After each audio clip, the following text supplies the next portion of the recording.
Welcome to Chapter 10.1, World History, Muslim Civilizations. The religion of Islam, whose followers are called Muslims, emerged in the Arabian Peninsula. There, in AD 570, Muhammad was born in Mecca, a trading and religious center. Muhammad worked among the nomadic herders called Bedouins. Later he became a successful merchant and decided to marry at 25.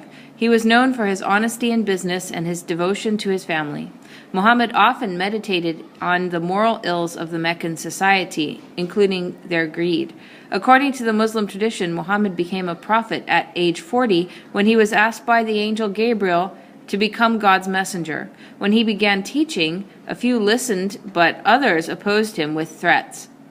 In 622 AD, he and his followers fled Mecca to Yathrib on the journey called the Hijrah. Later, Yathrib was renamed Medina, and in Medina, thousands adopted Islam and formed strong, peaceful communities. When the Meccan leaders grew hostile, Muslims defeated them in battle. Muhammad returned to Mecca in 630, when the Kaaba, which Muhammad rededicated to Allah, became the holiest Islamic site. Muhammad died in 632. The sacred text of Islam is the Quran, and it's believed to be the direct word of God as told to Muhammad. All Muslims study it to learn about God's will and in living a good life. Muslims believe that priests are not necessary to mediate between people and God. Muslims gather in mosques to pray. They follow the 5 pillars of Islam, which are the following duties: to declare faith, praying 5 times a day, giving charity to the poor, fasting during their holy month, making the Hajj, or pilgrimage, to Mecca if a person is able. Another duty is the jihad, which means to struggle in the service of God. Because Jews and Christians worship the same God and study what are considered God's earlier revelations, Muslims call them people of the book. In most cases, they have been allowed religious freedom in Muslim societies. The Sharia is a body of laws that interprets the Quran and applies religious principles to legal situations. According to the Quran, women are spiritually equal to men but have different roles. In different places, Muslims interpret women's roles and rights differently. In some cases, Muslims adopted practices of conquered peoples, such as requiring upper-class women to wear veils. The Arabian Peninsula that Muhammad was born into in 570 AD was a place crisscrossed by trade routes. It was mainly a big desert with a bunch of different tribes known as Bedouins who gained their livelihood from trade across the Arabian Peninsula. And these ancient caravan routes would go through cities like Mecca, in which Muhammad was originally from. Mecca served both as a commercial center and as the location of a religious shrine for the polytheistic worship that was common to the Bedouin tribe people. This shrine was known as the Kaaba, which is a cubic structure that houses a meteorite that fell some time before. The Muhammad was orphaned at a very young age, and his uncle and his grandfather raised him, although their attentions were kind of sparse and not very generous. And so he often had to do a lot of work to try to make ends meet. So he was often going with uncle and grandfather on trading expeditions. And so he learned the tricks of the trade. And when he was about 25, he had the opportunity to marry a rich widow who needed someone to direct her caravans because she couldn't do that as a woman herself. So he and Khadija, who was about 40 at the time, got married, and it was actually a fairly happy union. So it was about this time that he got some of his first revelations that he believed to be from the archangel Gabriel. These were supposedly from a god named Allah, which was an Arabic term for one of the Bedouin gods, but this god claimed to be the only God and the true God. This was not the first time that the Arabian Peninsula had come across monotheism, but there have been Jews and Christians that had lived in the Arabian Peninsula before, but Muhammad was the first to try to convert the people to his way of thinking. So monotheism became one of the main tenets of Islam.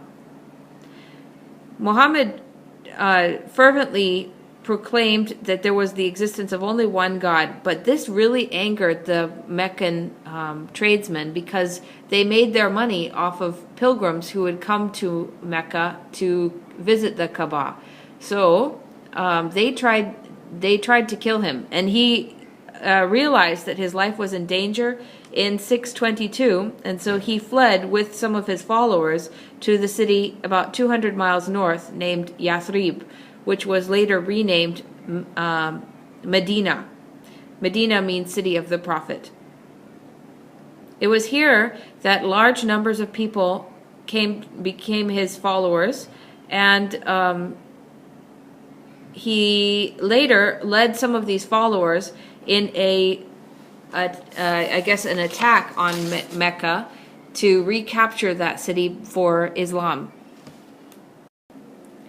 This travel, or this journey from Medina to Mecca, is called the Hijrah, and the Hijrah is said to mark the first year of the Muslim calendar.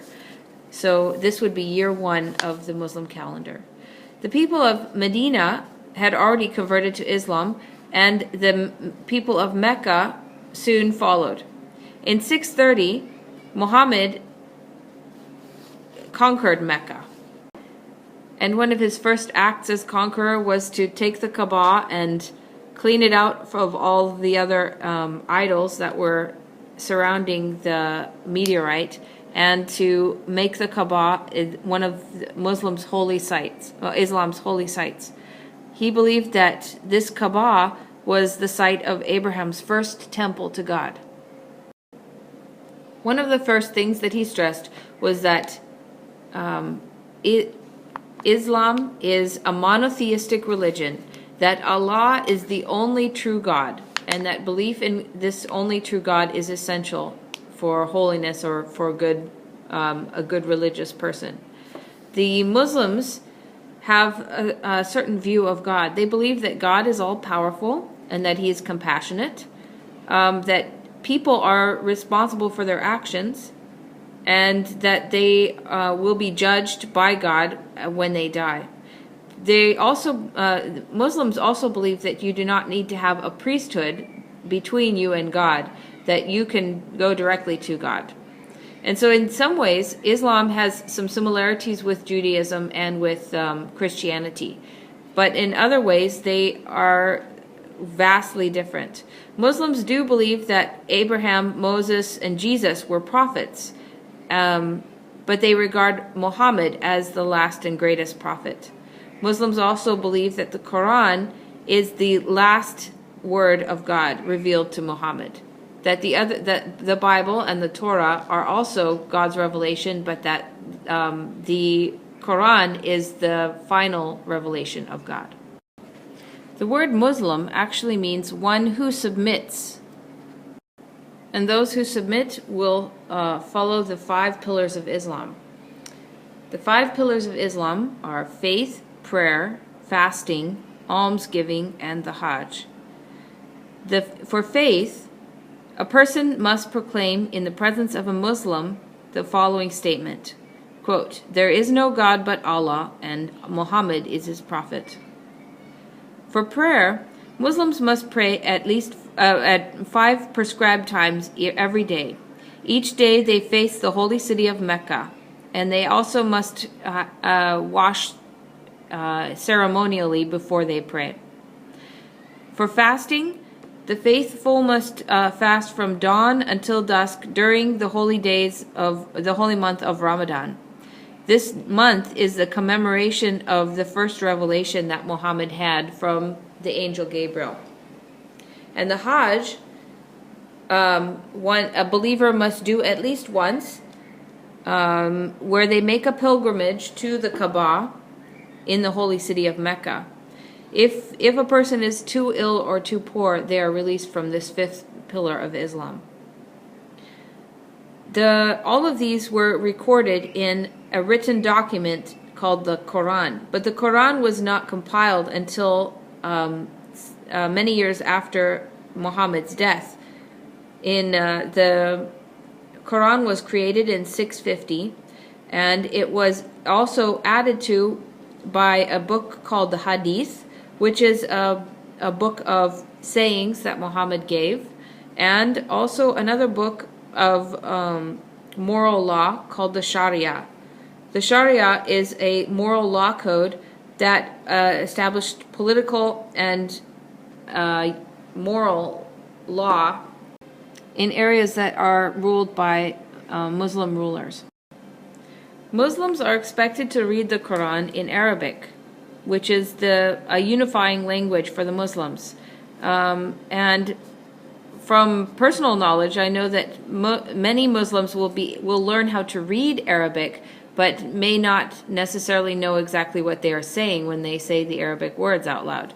So that is one of the interesting and unique things about Islam, is that you can it's holy or it's righteous just to do the act rather than have understanding of why you're doing the act.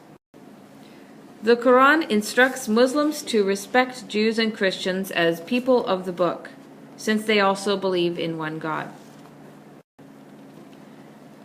Islam is not just a religion, it's a complete way of life. It directs every action of a person. And those actions are often prescribed by the Sharia, which is a system of law based on scholarly interpretation of the Quran. This Sharia governs all aspects of business, government, family life, and criminal law. They don't make a distinction between secular and sacred, so everything is considered sacred. The role of women in Islam underwent considerable change from the time of Muhammad to the 15th century, and in the early days of Islam, women were not required to wear the veil, and they were not secluded from public, but these customs were adopted by Islam after their contact with the Middle Eastern women. Seclusion in the harem originated in the Abbasid court. From the time of Muhammad onwards, Muslim men, following the example of Muhammad, could have up to 4 wives, provided that they could afford to treat them all equally. Women, in contrast, were allowed only one husband. In many respects, however, Islamic women enjoyed greater privileges than the women in other societies of that same time period and in that area, in the Arabian Peninsula. Both men and women were equal before Allah, and female infanticide was forbidden. Women could own property both before and after marriage. And under some circumstances, Islamic women could initiate divorce proceedings, and they were allowed to remarry if divorced by their husband. But as time progressed, the legal privileges that had been enjoyed by Islamic women in the early days were slowly reduced until they were basically second-hand citizens.